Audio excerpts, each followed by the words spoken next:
Shalom, kita jumpa kembali dalam Renungan Goshen Mata. Haleluya, saudaraku yang dikasihi dan diberkati Tuhan. Renungan pagi hari ini bertema anak Allah atau anak iblis. Bacaan firman terambil dari 1 Yohanes pasal 3 ayat 10.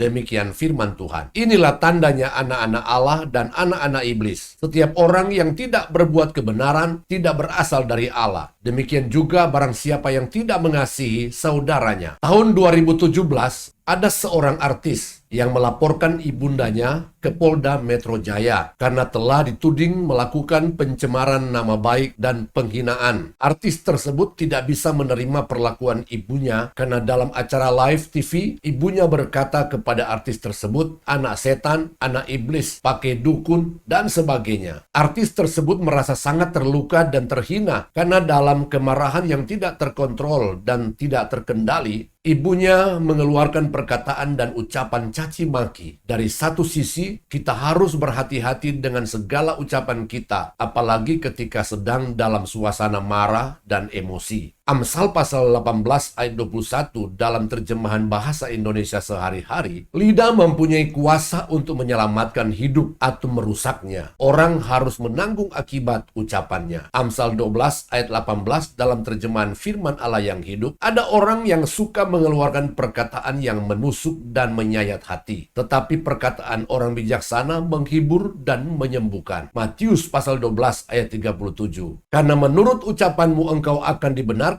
dan menurut ucapanmu pula engkau akan dihukum. Dari sisi yang lain, laporan artis tersebut patut untuk direnungkan dan direfleksikan. Mengapa orang marah kalau dirinya dikatakan anak setan atau anak iblis? Ini artinya tidak ada seorang pun yang mau disebut atau menyandang status anak setan atau anak iblis. Apalagi setiap orang yang sudah percaya dan menerima Yesus dalam hidupnya. Kita semua adalah anak-anak Allah oleh penebusan Yesus Kristus. Namun demikian, kita harus memberi perhatian kepada firman Allah yang dituliskan dalam 1 Yohanes 3 ayat 10 tersebut, yang mengatakan, inilah tandanya anak-anak Allah dan anak-anak iblis. Setiap orang yang tidak berbuat kebenaran tidak berasal dari Allah. Demikian juga barang siapa yang tidak mengasihi saudaranya. Artinya, sebagai orang yang sudah dimerdekakan dan memiliki status anak Allah, apakah kita benar-benar mencerminkan dan menyatakan bahwa hidup kita bukan saja menyandang status anak Allah, tetapi benar-benar anak Allah? Dunia akan menandai sebagai anak iblis bukan karena seseorang tampil dengan gigi bertaring, kepala yang bertanduk, lidah yang berdarah-darah, dan sebagainya. Atau sebaliknya, akan menandai sebagai anak Allah karena seseorang tampil memakai pakaian putih dengan setelan jas silver dan berdasi, serta dengan Alkitab dalam genggamannya, dan sebagainya. Firman Allah memberitahukan kepada kita bahwa setidaknya ada dua hal yang harus dimiliki seseorang,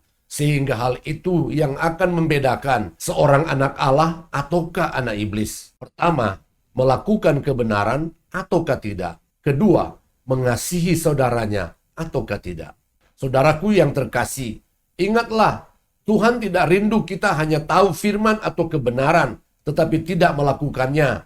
Dan Tuhan juga tidak rindu mulut kita mengatakan mengasihi, tetapi perbuatan kita ternyata tidak. Yakobus 1 ayat 22. Tetapi hendaklah kamu menjadi pelaku firman dan bukan hanya pendengar saja. Sebab jika tidak demikian, kamu menipu diri sendiri. 1 Yohanes 3 ayat 18. Anak-anakku, marilah kita mengasihi bukan dengan perkataan atau dengan lidah, tetapi dengan perbuatan dan dalam kebenaran. Amin. Tuhan Yesus memberkati.